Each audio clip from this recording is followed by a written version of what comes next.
El día de hoy vamos a estar tocando un tema aislado, es decir, no pertenece a ninguna serie en particular. Y nuestra historia se encuentra en Éxodo capítulo 17, versículos del 1 al 7. Éxodo 17 del 1 al 7. Dice: toda la congregación de los israelitas marchó por jornadas desde el desierto de Sin, conforme al mandamiento del Señor. Acamparon en Refidim y no había agua para que el pueblo bebiera.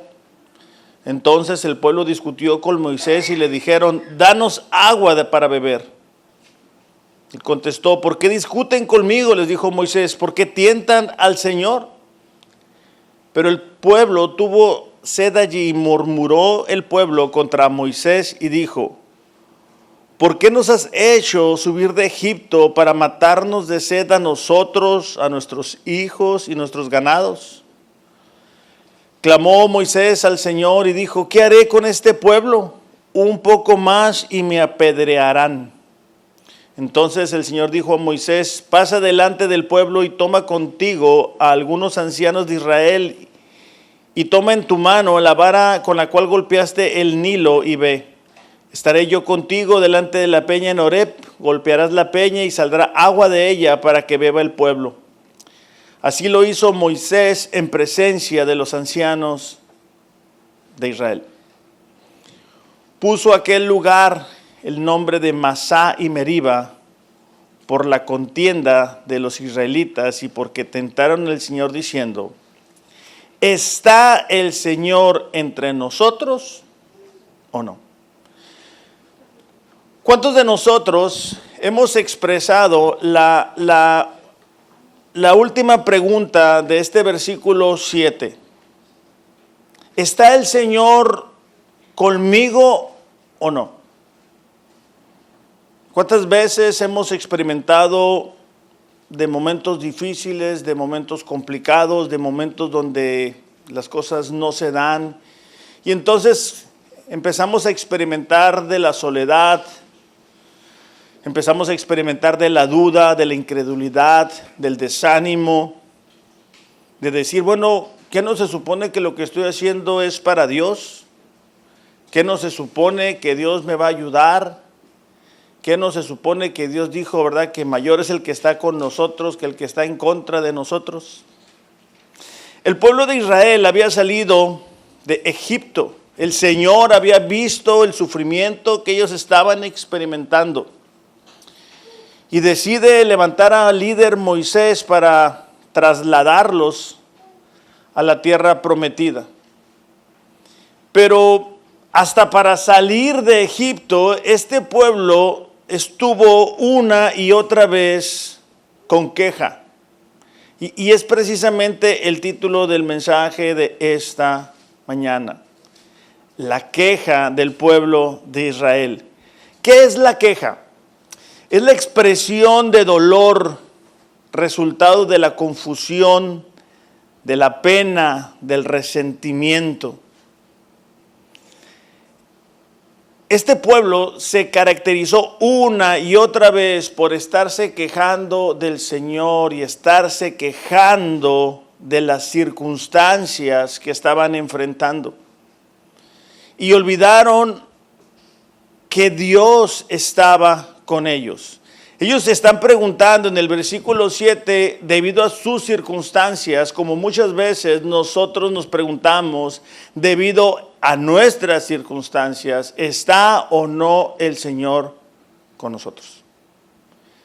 Y es importante tener claro este principio: el Señor está con nosotros. Y cuando nosotros comenzamos a dudar de esto, estamos dudando del carácter mismo de Dios para actuar de acuerdo a su propia naturaleza. Ahora, este texto lo vamos a dividir en tres. Lo primero que vamos a ver es la queja del pueblo de Dios. Lo segundo que vamos a ver es la respuesta de Dios ante la queja. Y lo tercero es el recordatorio de la queja. Nuestra historia comienza diciendo que el pueblo está marchando por jornadas, es decir, de un lugar a otro. Pero es interesante que en el versículo 1 dice, conforme al mandamiento del Señor.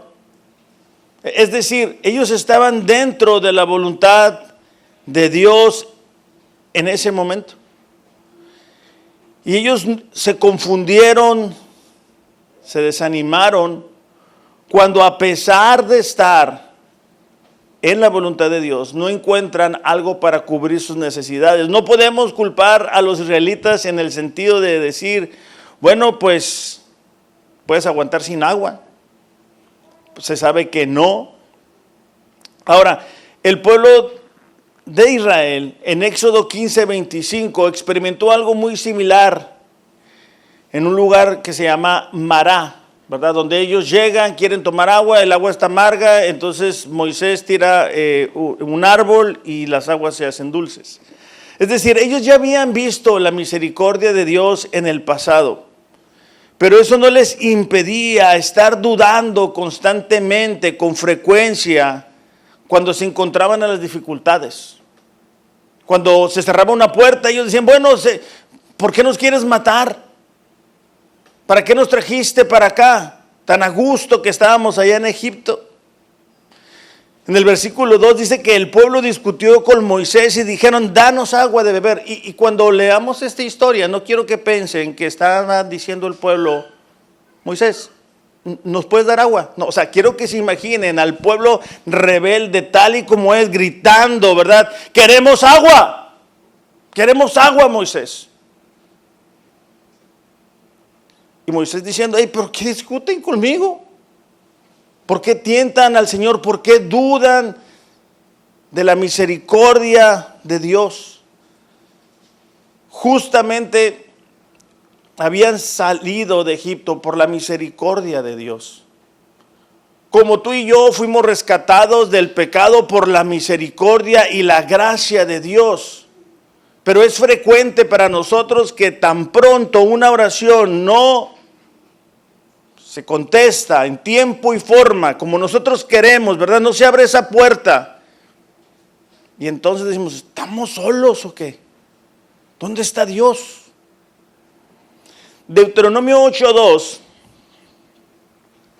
que fue escrito para la siguiente generación del pueblo que salió de Egipto, dice esto: recuerda cómo el Señor tu Dios te guió por el desierto durante 40 años,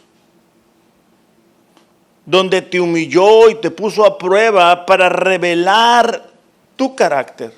Cuando nosotros enfrentamos dificultades, Dios lo está permitiendo para revelar nuestro carácter. No es que Dios no sepa lo que está en nuestro corazón, pero nosotros necesitamos enfrentar esos desiertos, que son esos momentos de soledad, esos momentos de dificultad, esos momentos donde parece que estamos solos, donde realmente surge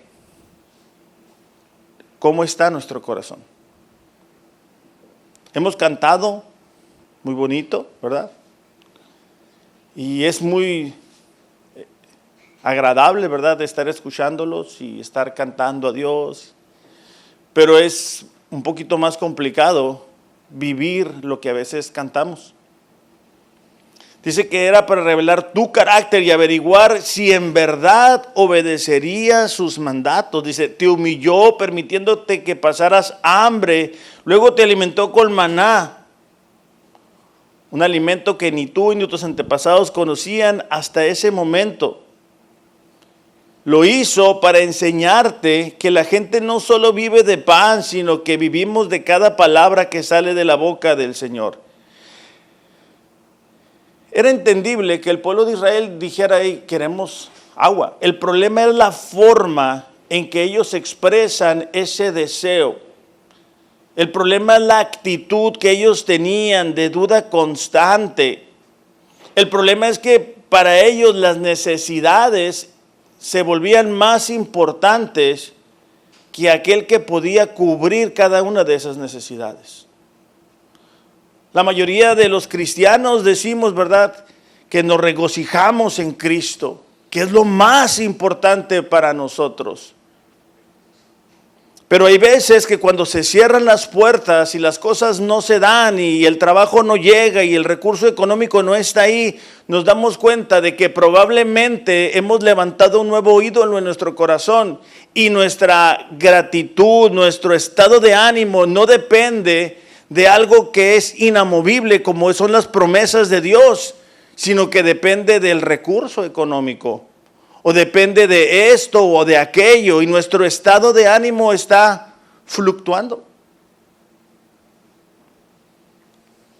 Entonces la necesidad es entendible, el problema es cómo ellos reaccionaron, o sea, ellos tenían mucha dificultad para recordar lo bueno que había sido Dios. De hecho, en Éxodo 14, cuando ellos van huyendo, ¿verdad? Y los egipcios dicen, bueno, ¿sabes qué? Siempre no los vamos a dejar ir, vamos a ir por ustedes. Dice que marchaban atrás de ellos, versículo 10. Pero en el versículo 11, fíjate la expresión de este pueblo. Dice, ¿acaso no había sepulcros en Egipto? ¿Para que nos sacaras a morir en el desierto? ¿Por qué nos has tratado así, de esta manera, sacándonos de Egipto? ¿Qué estaba haciendo el pueblo? Pues quejándose, teniendo dudas, ¿verdad? Diciendo, hey, ¿sabes qué? Mira dónde estamos. Nosotros estábamos bien a gusto allá. No es cierto, no estaban a gusto allá. Eran golpeados, eran lastimados, eran humillados. En Números 11, por ejemplo, encontramos otro capítulo. Números 11 dice que el pueblo comenzó a quejarse en la adversidad. Números 11, a oídos del Señor, y cuando el Señor lo oyó, se encendió su ira, y el fuego del Señor ardió entre ellos y consumió un extremo del campamento. Entonces era constante esto, ¿verdad? El versículo 4 de esa historia dice, el populacho que estaba entre ellos tenía un deseo insaciable. Y también los israelitas volvieron a llorar y dijeron, ¿quién nos dará carne para comer? Es decir, este pueblo de Israel estaba viviendo en esta dinámica donde se encontraban en una adversidad, que se quejaban, le decían a Moisés, ¿para qué nos sacaste de Egipto? Moisés iba con Dios. Moisés clamaba a Dios, venía la respuesta, y hasta la siguiente prueba, ellos estaban contentos. Venía otra vez la prueba y ellos volvían a quejarse y volvían a decir, ¿para qué nos sacaste de allá tan a gusto que estábamos? ¿Por qué tenemos que enfrentar esta prueba? Y venía esta misma dinámica. Moisés va con Dios y Dios responde. Es decir, tenían una memoria muy corta de la misericordia que Dios había tenido por ellos, porque esos deseos que tenían eran más importantes que Dios. Así es la raíz, así es la naturaleza humana. De hecho, no sé si se acuerdan, pero cuando el pueblo de Israel dice, hey, nosotros queremos tener un rey, ¿verdad? Como las demás naciones. Qué chiste ser diferentes.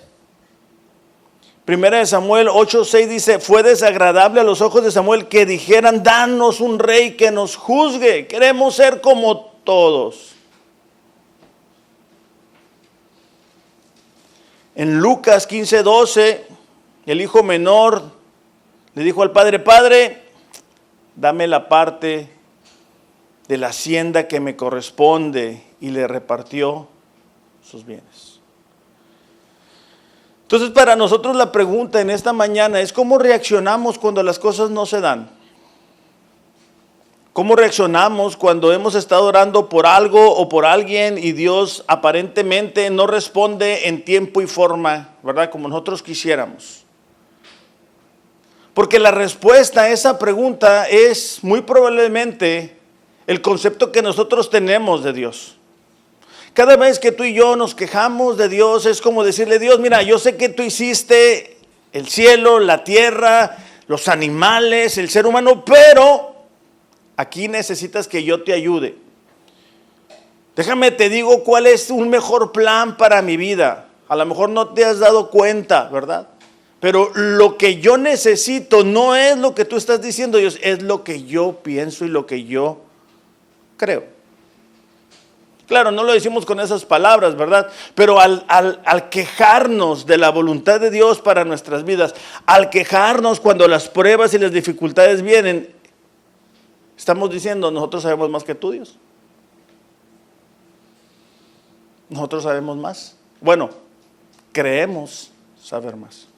Y era lo que le pasaba a este pueblo. Este pueblo no lograba entender que necesitaban depender de Dios.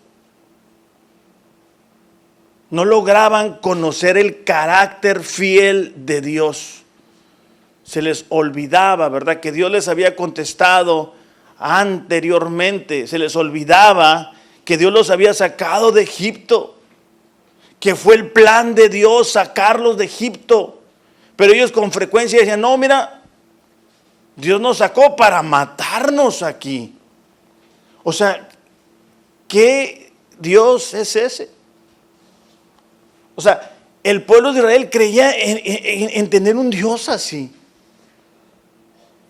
Y cuando nosotros el día de hoy nos quejamos, ¿verdad?, de la voluntad o de que las cosas a veces no resultan, tenemos que tener cuidado de no estar pensando que nuestro Dios es como nosotros creemos que Él es.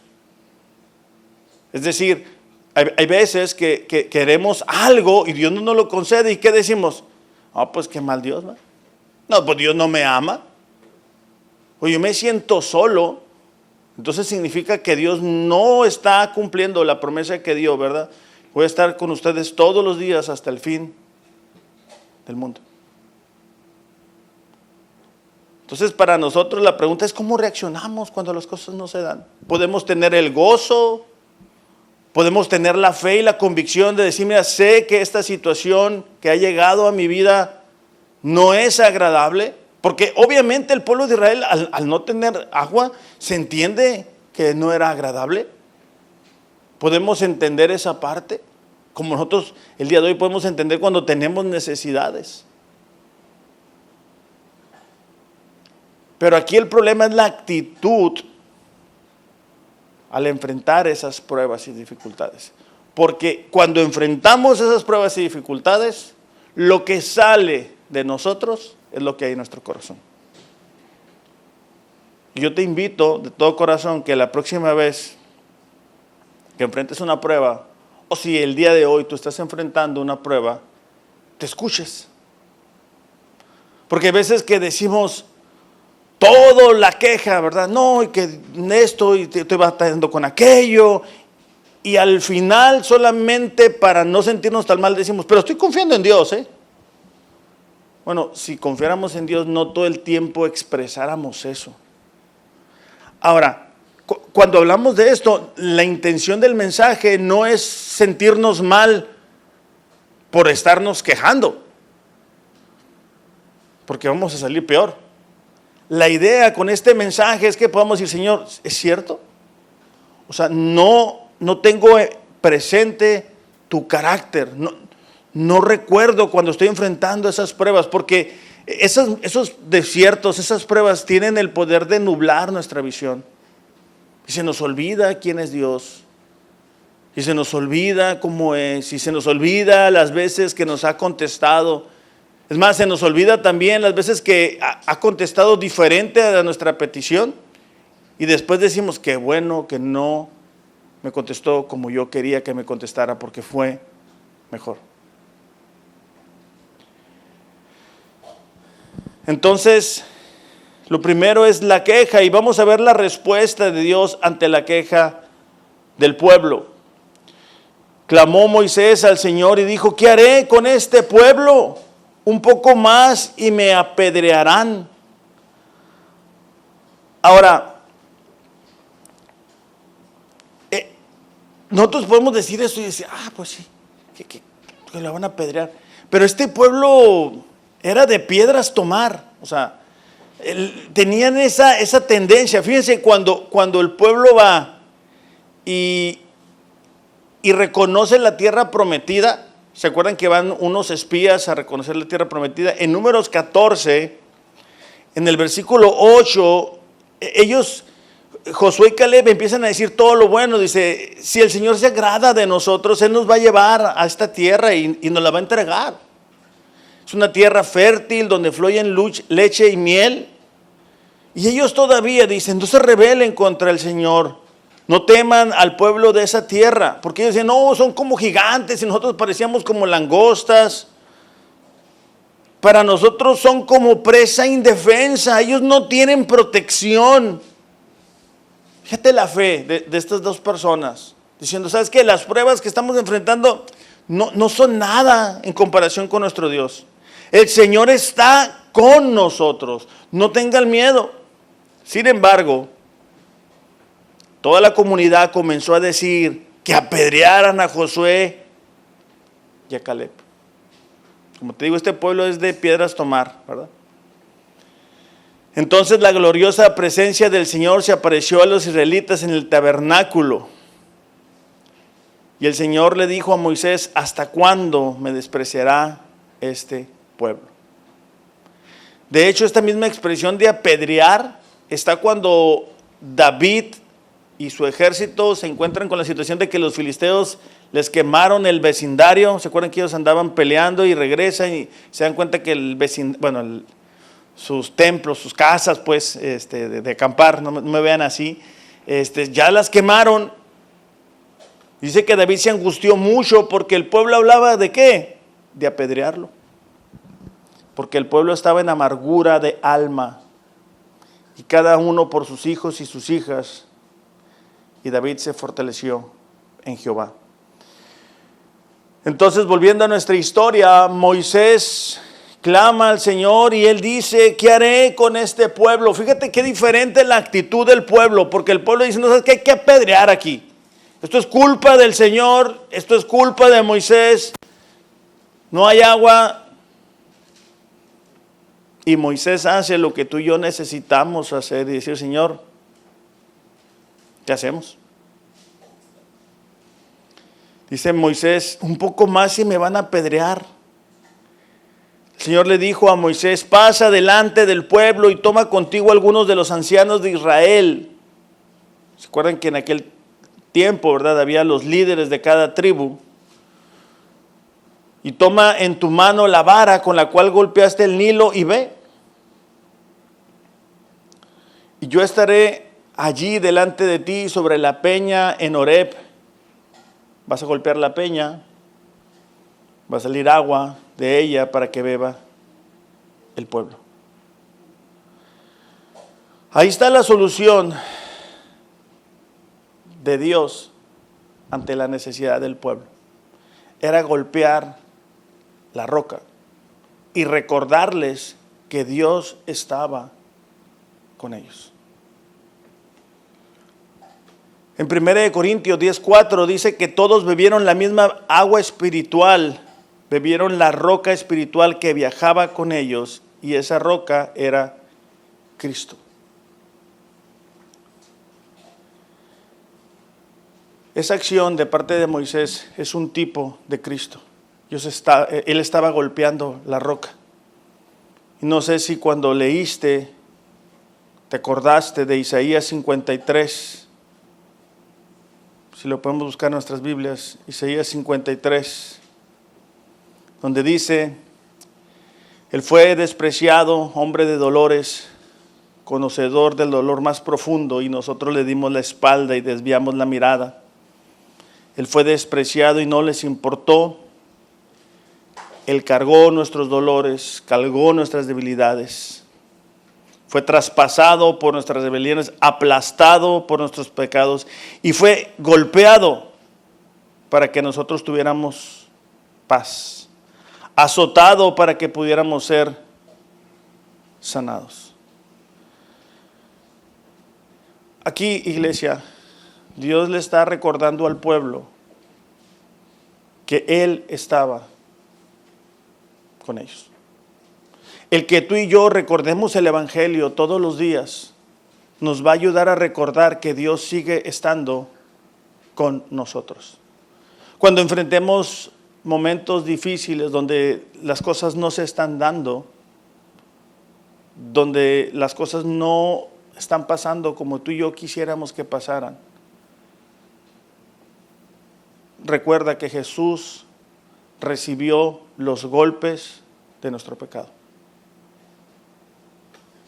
para que nosotros pudiéramos conocerle y para que Él pudiera habitar en nosotros. Y entonces tú puedes poner en una balanza lo que tú quisieras, ¿verdad? Y del otro lado pon a Cristo. Y date cuenta que Cristo pesa 1000 veces más que eso que nosotros queremos tener. Dice Pablo a los romanos, ¿verdad? Si Él nos dio a su Hijo, no nos va a dar todas las cosas junto con Él, el cual no escatimó a su propio Hijo. Romanos 8:32. Pero el problema es que nuestros deseos, nuestros anhelos, la carnalidad que nos queda nos hace decir, no, esto es más importante. No, sí sé que tengo a Dios, sí sé que Dios es importante, pero este anhelo en mi carne me urge.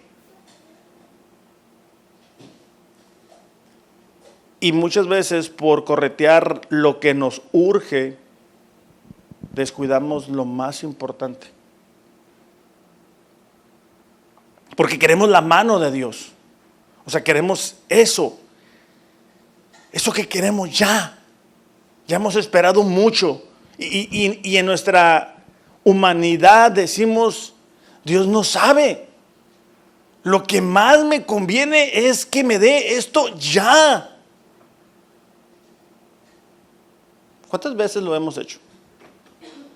¿Verdad? Decirle, Señor, no, te estás equivocando. Y oramos de una forma y oramos de otra forma. No sé cuántos de ustedes han hecho eso de, te pido esto para tu gloria, ¿verdad? Para sentir que pues es para Él. Iglesia, Dios nos ama. Y en su momento, a su tiempo, a su manera, nos va a conceder. Hace rato Ariel comenzó, deleítate en el Señor y Él te concederá los deseos de tu corazón. Cuando nosotros nos estamos deleitando en el Señor. Y deleitarse habla de ese deseo de estar en el Señor. De estar a solas con Él. De hacer las cosas que a Él le agradan. Cuando nosotros hacemos las cosas que a Él le agradan, nuestras prioridades están en el orden correcto y vamos a poder someternos a decir, Señor, mira, este es el deseo de mi corazón. ¿Se acuerdan cuando Jesús ora en el Getsemaní? Y Él dice, si es posible pase de mí esta copa, pero no se haga mi voluntad, sino la tuya. Y cuando nosotros estamos en esos momentos de dificultad, que quisiéramos que las cosas fueran diferentes, iglesia, yo te exhorto a decir, Señor, mira, yo quiero esto, pero que se haga tu voluntad. Y descansar en el amor de Dios. Y recordar, mira, si nos permitió, ¿verdad?, conocerle a través de Cristo, ¿cómo no nos va a dar las demás cosas? Número 3 es el recordatorio de su queja.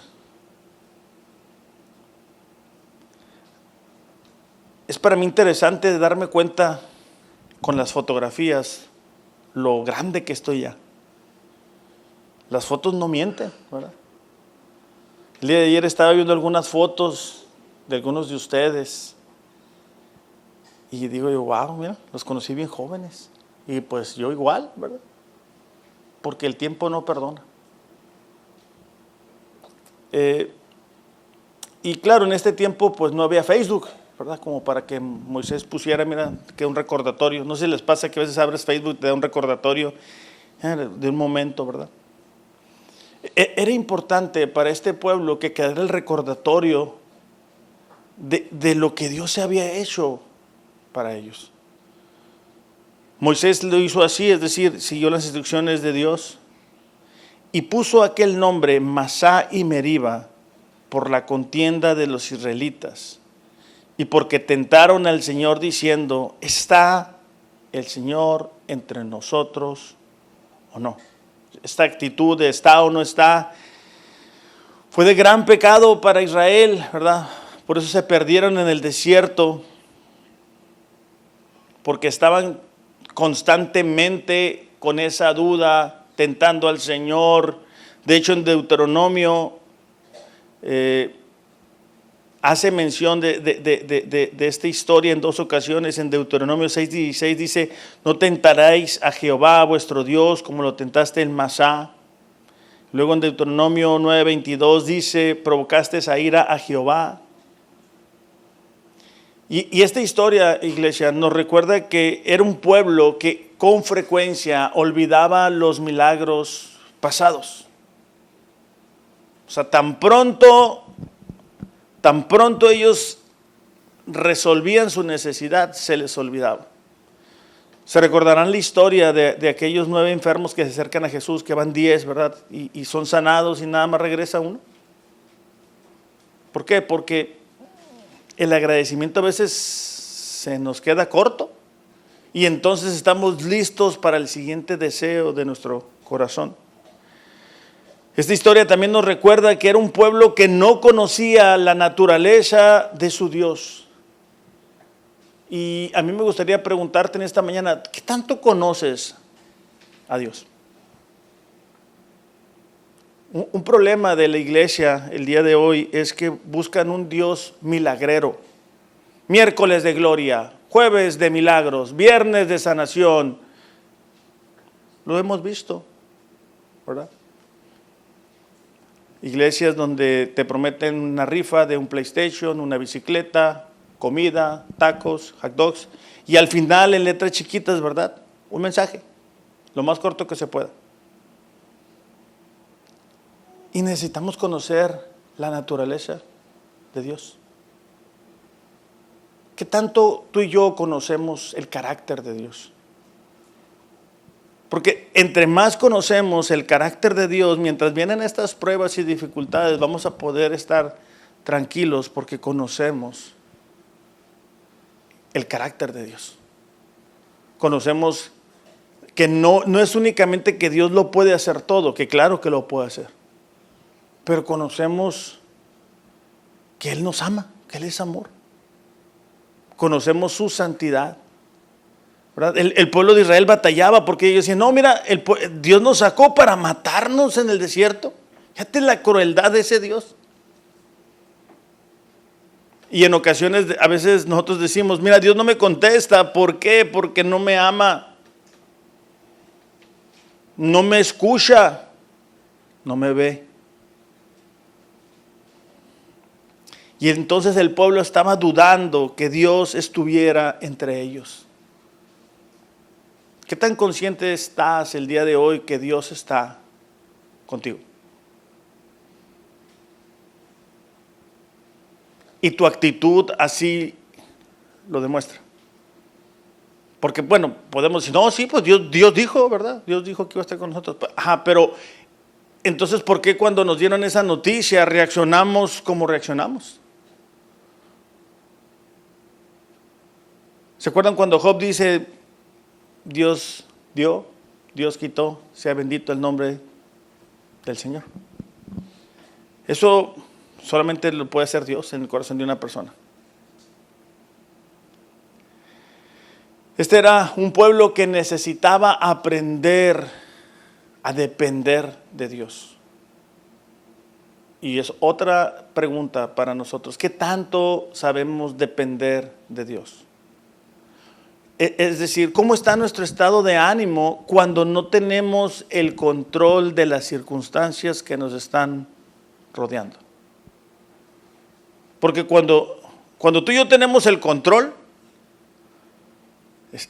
nos sentimos seguros.